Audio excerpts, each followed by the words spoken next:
And of those two blog posts, my notes, one is called The Company You Keep, and the other one's called The Company I Keep. And I was going to write two different blog posts about it. And I'm like, I don't need a whole separate post about, here's this dude that is a terrible person, and here's all the people that hang out with him, and they're all terrible people too.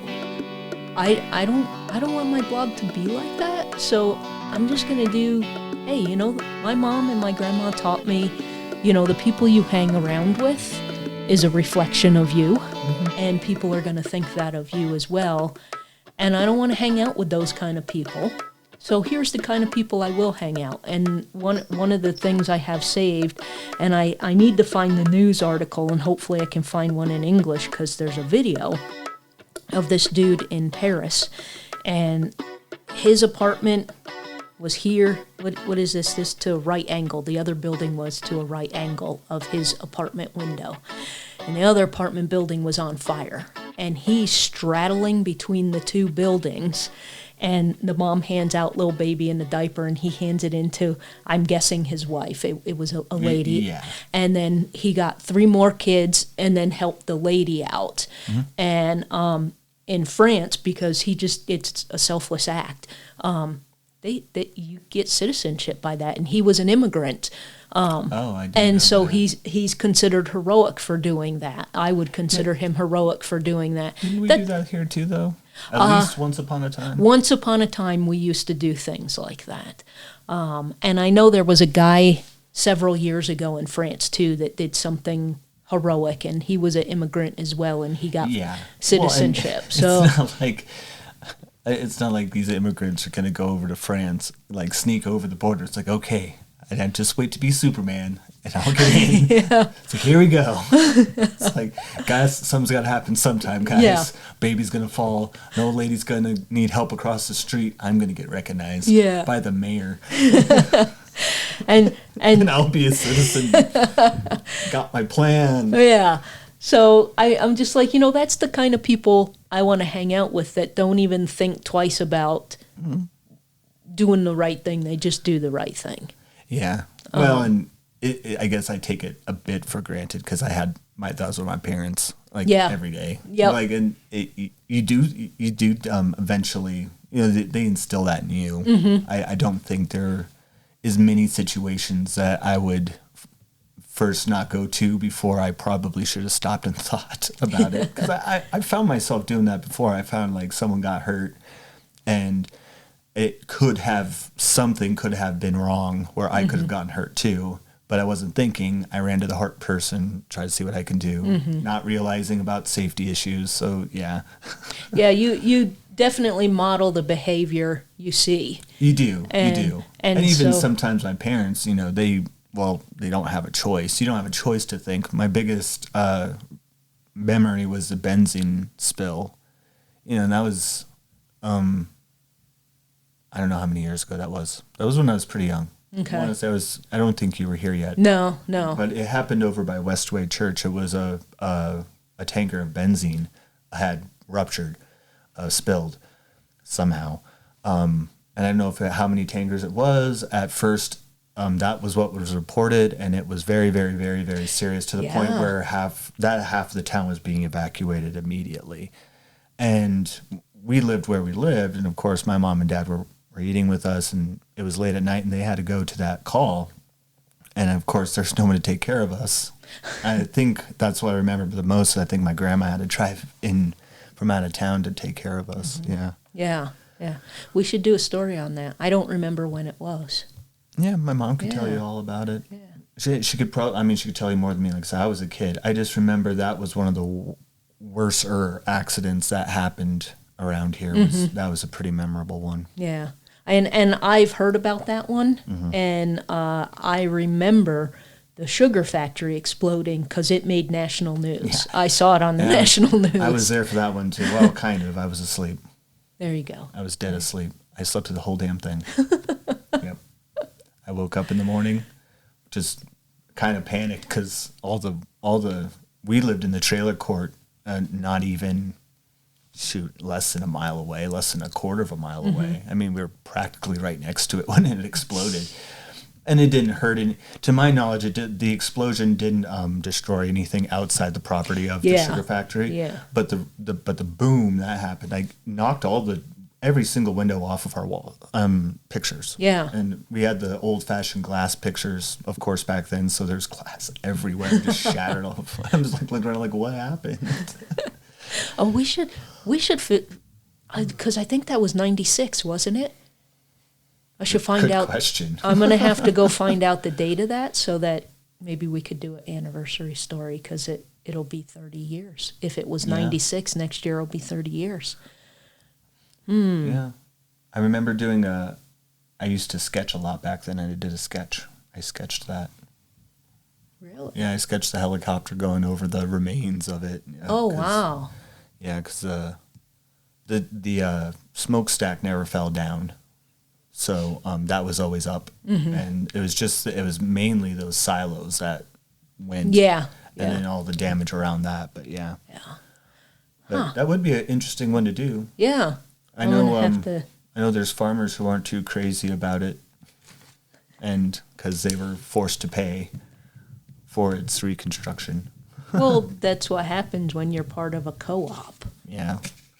A lot of those farmers weren't a part of a co-op anymore. A lot of them left. Yeah. A lot of them left the sugar beet after that. Well, because, yes, they understand that's what happens when you're part of a co-op, but this was negligence on a factory's part that had nothing to do with the farmers. So I'm kind of more leaning towards the farmers on there. It's like, it doesn't do to, like, because, of course, I'm pretty sure the sugar factory had to pay out to the family of the guy that got killed, too. Oh, absolutely, yeah. So there's just a bunch of, like, money. It's like, why are we paying this money, kind of thing. So that's a story for another time. Yeah, yeah. But today on Storytelling on the Plains, we're going to do a different story, especially after our unplanned break last week. I couldn't make it, and then our rescheduled day, Connor couldn't make it, and so we were just like, you know what, we're just going to try again next week. But our story sort of ties into it in the fact that it was a building that got accidentally smashed down partially, which we'll get to here in a minute. So welcome back, everybody, to Storytelling on the Plains. And that noise you hear is my cat digging on our old computer chair, which, as you can see, it's starting to turn white and gray from her hairs. It's a maroon-colored chair that is quickly losing its maroon color. And, until last week, I always felt slightly bad whenever the cats were in here making noise and distracting us, which I might have to go after her now because she's messing with the switch. But last week on Behind the Bastards, well, it would be 2 weeks ago. I'm a little bit behind in catching up on my Behind the Bastards podcast. One of their cats was meowing in the video, and I don't mind. She'll be fine behind the TV. If we hear a loud crash, I might have to pause and catch. Oh, shit! There goes the TV. So today on Storytelling on the Plains, we're going to go to the sleepy town of Broadwater, Nebraska, where there is a motel with a storied history and a will to survive. Today we are going to talk about the history of the Lazy U Motel and what it is today. A few years ago, when I was working for Inspire Today magazine, I had the pleasure of interviewing Carrie Wiggins, who was spearheading the charge to restore the motel.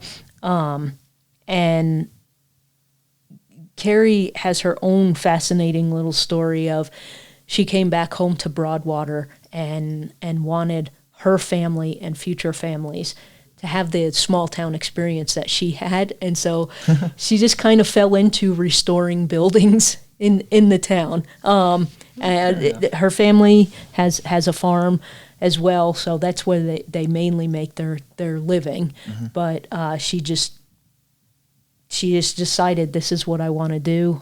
and these buildings are worth preserving.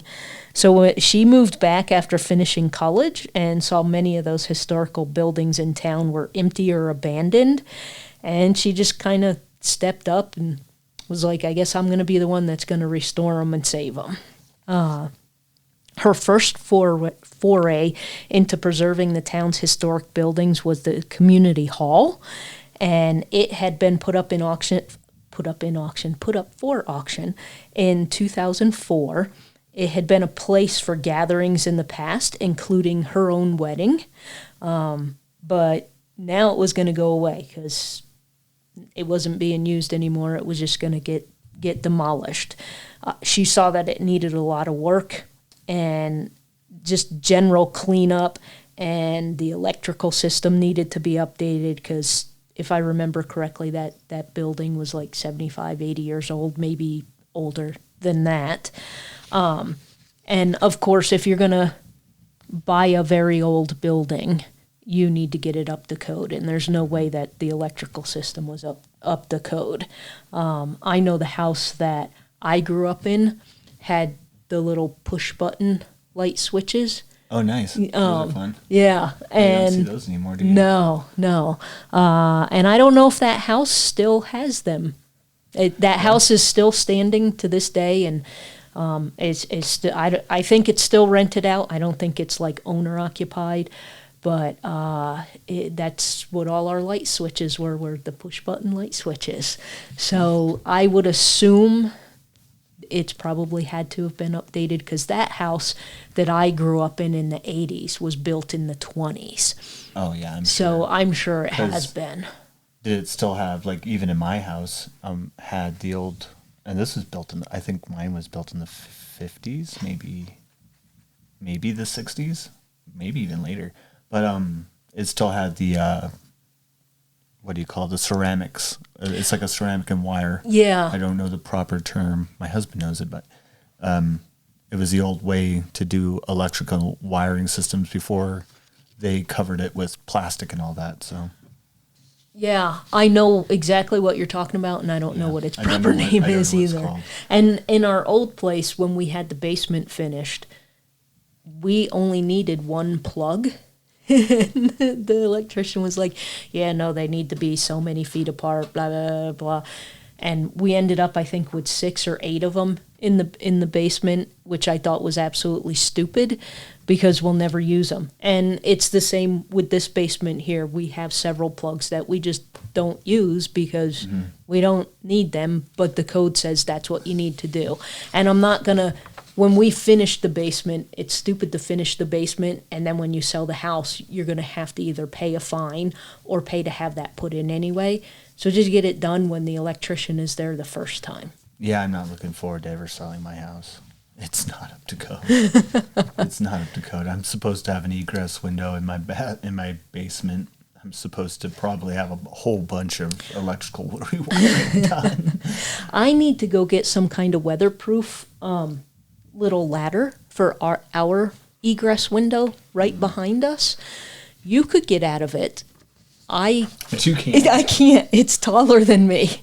So I think if the fire got really hot, you get out. Yeah, I think so too. But I was also thinking about getting like a little step ladder that I could chain in there just in case. God forbid my house ever catches on fire, I would cry. So anyway, once the community hall had been, updated and cleaned up, they installed a bar and grill, and it's now the Star Street Diner. So they've repurposed it, and it's been open for 21 years there. They host a variety of events, including birthdays, weddings, funerals.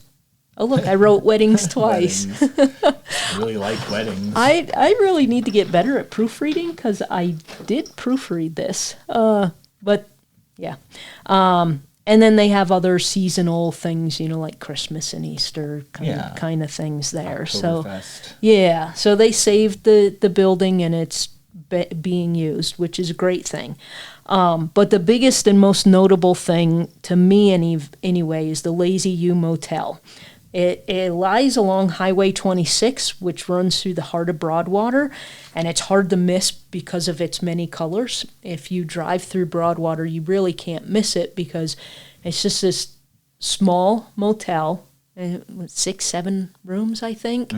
But like every room was painted a different color, and you can't miss it on the side of the road. Yeah, it's kind of neat.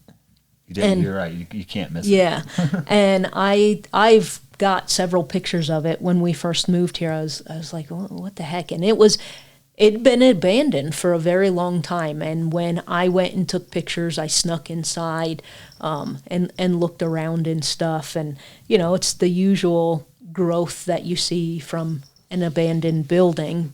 And people always had the idea that it would get fixed up. It's just nothing ever happened. But it was this neat little thing to see if you're driving north or south through Broadwater on Highway 26, which is pretty well trafficked. You wouldn't think it for when you look at it on a map, but it gets a lot of traffic. And because of that, it gets a tragedy as well. So we'll get to that in a minute. The history of the Lazy U Motel goes all the way back to the founding of the town in 1909. Broadwater was named after a general who was a friend of a railroad official. And I still can't find any specific stinking information more than that on that. There's no General Broadwater anywhere in the U.S. records? Yeah, but you have to pay for access to those records. Oh, okay. So, if he was a general, I mean, yeah, it probably would be pretty easy to find, I'd imagine. I would hope General so. Broadwater in 1909. Yeah, because there can't have been too many before 1909. Yeah. So the town got its start when the railroad was extended to that point and the depot was built, which is how a ton of towns out here in western Nebraska were founded. The railroad lays tracks out so far, people stay for a while, town pops up. And it's usually, that's the end point for a while, and then the government decides, we're going to extend the track some more. That's usually how it goes. So anyway, that's how the town got its start. And then naturally, there's a railroad stop, so you're going to get buildings put up, and then homes are going to start springing up because people are going to stay here. No one knows exactly when that year the motel was built, just that it was built in 1909 when the town was founded. But there's no record of, on September 15th it opened. It was just put up that year. The current structure that's there was assembled in the 1940s. It is, and probably always will be the most photographed building in town just because of its colors. Yeah. And I want to read to you what I wrote in Inspire today when I interviewed Carrie Wiggins, because she knows the most about the history of this building because she bought it. The Scholl family owned and operated the building as the Scholl Motel until 1964 when they sold it to the Brash family. The name was then changed to Lazy U. So, very, very first time when it was built in 1909, it was the Scholl Motel. Okay. Didn't get changed to Lazy U till 64. It was last used as a motel in the 1980s and was painted in rainbow colors in the 1990s. So it wasn't always rainbow colored either. It also had a large rainbow facade which appeared sometime after 1993. The vibrant colors made it an icon in the area. Unfortunately, the motel was sold again for back taxes, and time began to take its toll on the town's landmark, and the building had fallen into disrepair and was eventually abandoned. Now, you would think we're in the 64 when it was sold, then 80s. It was painted sometime in the 80s, and then the facade in 90. It was last used as a motel in the 80s. The rainbow colors went up in the 90s. The facade on the side went up in 93. Broadwater is a very small town, and it's just like, oh, all right, we painted it many colors, and no, cool. Yeah. And that's it. It's not documented. And then 40 years later, someone's like, well, when did that happen? I don't know, man. That happened sometime in the 90s. And, when did the hotel officially close? Well, I don't know if it ever did officially close. It was sometime in the 80s it stopped being a motel. And it's what happens in small towns. Oh, yeah. And the only reason a lot of things get documented is because someone has an interest in it to document it. So like someone like me, and you'll see things today like that Dollar General across town that's closing.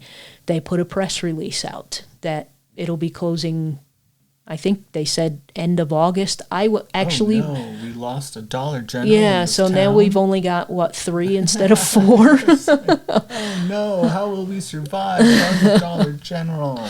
I did go in there about a week ago, and probably 75% of the shelves are empty already. I think they said they were closing at the end of August, but I don't see them making it to the end of July because everything's gone.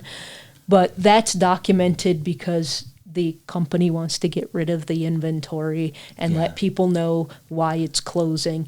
So we live in a little different times, whereas back in the 80s, if you have a store closed, you put a sign up going out of business sale. Yeah. And when all the stuff is sold, they close. They didn't used to have official dates. And, the folks that own the motel were probably just like, we're not making any money. Last guest checked out, and they're like, we're done. So... Not to get too far off the topic, but if you go to Fort Collins and you go downtown off of College Avenue, you'll see a little Sherpa shop of all this Tibetan stuff. All these knickknacks and stuff. And I think it's called the Sherpa shop or something like that. Mm-hmm. And they've been going out of business now for 7 years. They have huge flashing signs, going out of business. And Jason and I, sure as shit, we fell for it the first time. Oh. And now that we've been there for so many years now, it's just like... Yeah. Really? Like, when? Did you have a decade schedule to close? It's clearly a yank for you to believe, because there's no law against it. Yeah. There's no law that says you can't have a forever going out of business. Yeah. Oh, gosh. So Wiggins tracked down the owner of the building at that point in time, and they were willing to sell it to her. And at this point in time, the inside was shot. You couldn't... Yeah. Well, I'm trying to... The scale's important, though, to recognize it. When we say it's not that big, folks, it really is not that big. It really isn't. It's got to... I mean, just think of something 6 hotel room size... Yeah. Long. That's it. And then an office area. Yeah.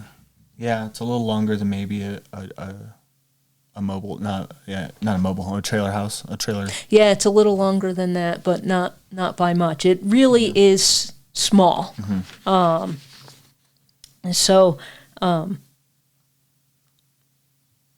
I lost my I'm sorry. train. No, that's okay. I lost my train of thought. We can just track down the people to buy it. Yeah, and the inside was shot. I remember seeing plants coming out of windows and doorways and stuff. It was in really rough shape. It had been about a year or so before she purchased it and started to wander around it.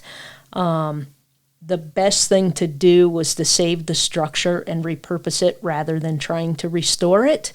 Because once she really looked at it, she was like, yeah, we can't restore it as a hotel, but we can save the basic structure of the building. So her goal was to create storage rooms or little storefront properties. And she originally thought she could put a new roof on it and some new windows, do a little cleanup, and she'd be good to go. And of course, nothing ever goes that way. She quickly realized all of the floors and most of the walls needed to be replaced.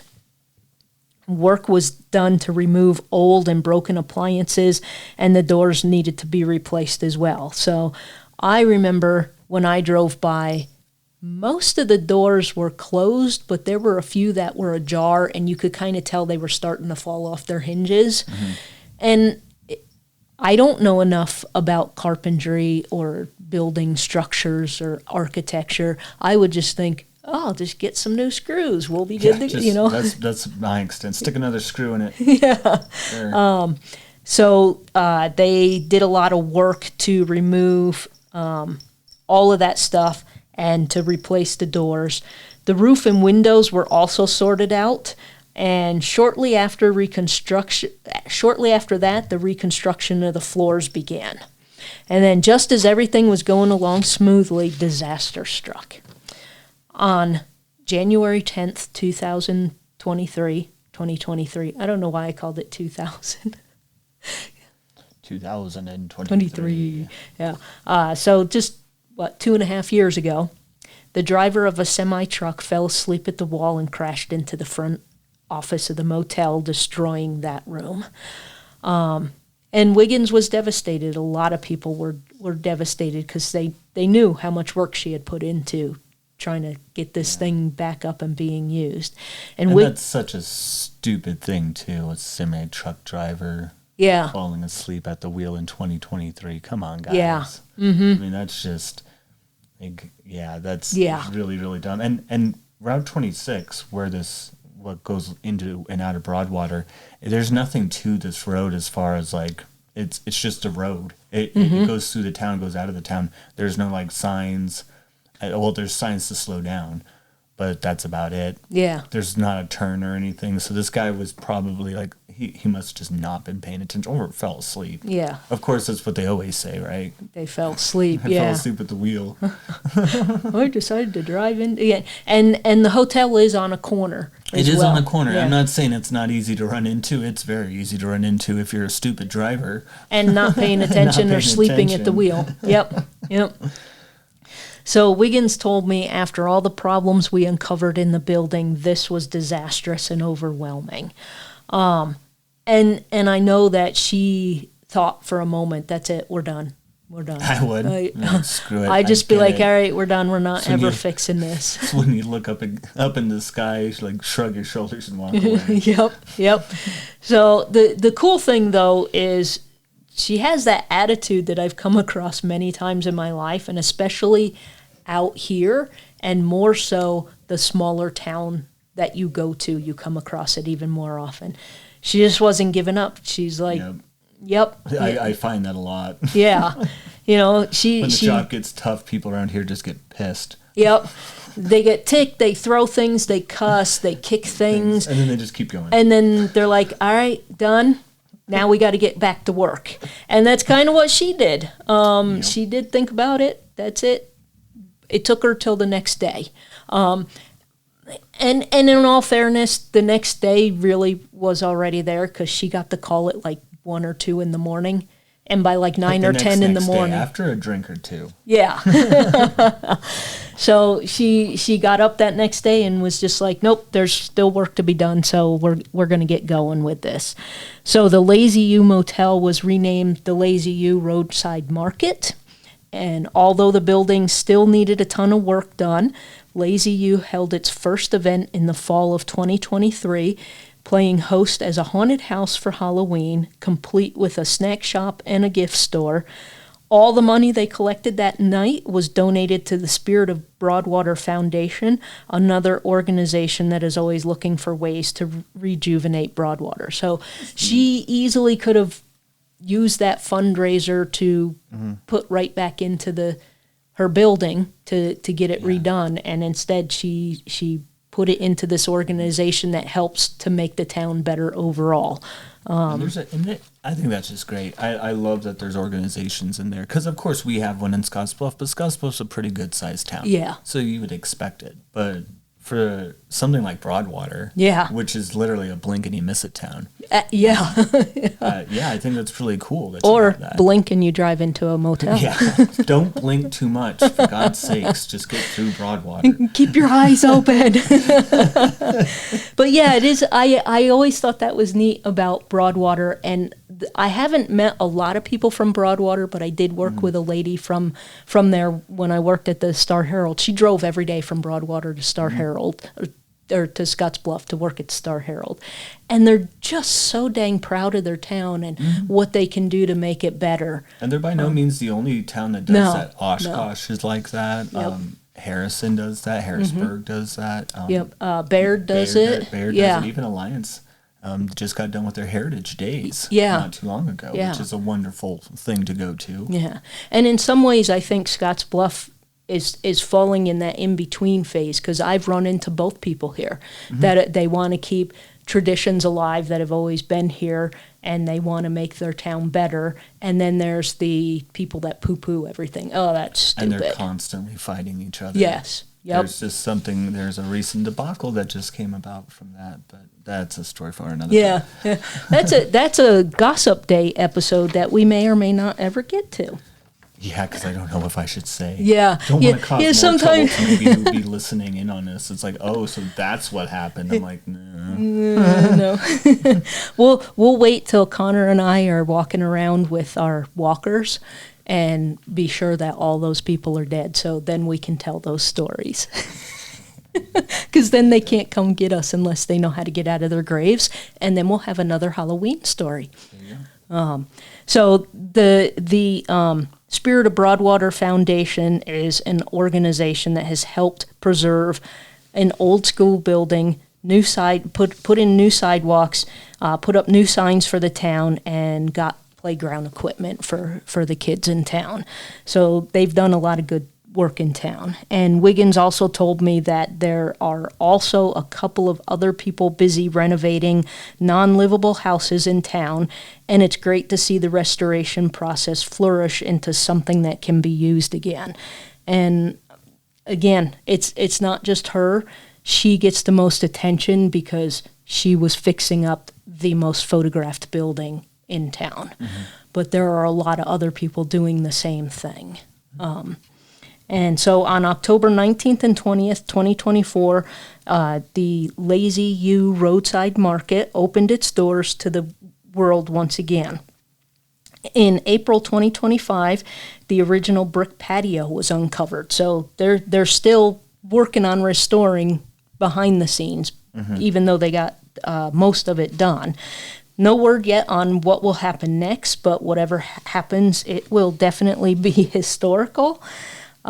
People like Wiggins will eventually pass their enthusiastic love and care for the town's buildings on, but those buildings will be there for future generations, and everybody in that town likes to talk about their buildings and their history and what goes on. So even if you're from out of town, you can just strike up a conversation with someone there, and you'll just watch their face light up and talk about their town's history.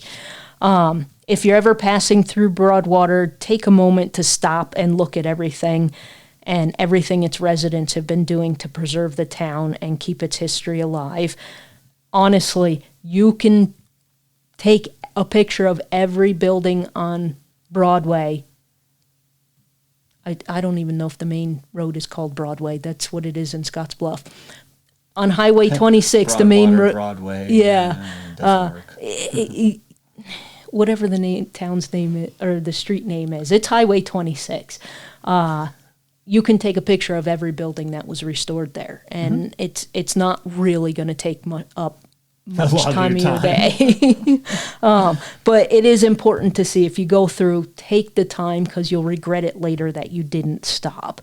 And Wiggins and everyone else in town garner great joy from people who stop and take photos. Even if you don't talk to anybody and you just stop and take photos, they think it's awesome that someone not from here takes photos of their little town. And I would highly suggest that you visit Lazy U's Instagram page. It's really neat, and it gets updated on a regular basis. So that's it for the Lazy U Motel. It's not a very long story like some of our other stories. It's a little shorter, but it's something that I found interesting, the building itself. But then when I learned the story behind it and everything that the town does to try and keep their town thriving and alive, and it seems to be successful with everything they've tried to do. So if you come back next week, we will have a much longer story for you. This was just a short little neat thing that I just wanted to share with folks. So there you go. Go do something fun since y'all have about 45 extra free minutes today. And we'll see you back next week. For now, I'm Irene. And I'm Connor. And this is Storytelling on the Plains.